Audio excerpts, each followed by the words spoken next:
Hello and welcome to Design Guy. I'll show you the easiest way to save YouTube videos right to your iPad. To install YouTube on our iPad, we'll start by going to Settings, as that's where we control various aspects of our device's functionality.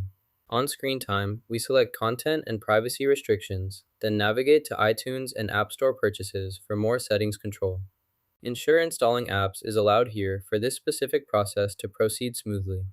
Now we'll head to the App Store, where we'll search for the YouTube app, making it easy to find and download the right version. The YouTube app installation has started, and we can see the progress unfolding on our screen, which is a great sign that everything is working as expected, and our iPad will soon have the YouTube app up and running smoothly. Sometimes, network issues or iCloud sync problems may prevent installation, so you'll need to confirm your Apple account password to proceed, which is a standard security measure to ensure your account's safety and verify your identity, especially when installing new apps or making changes to your device.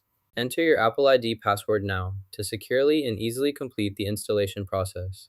Our YouTube app is now successfully installed and ready for immediate enthusiastic use always.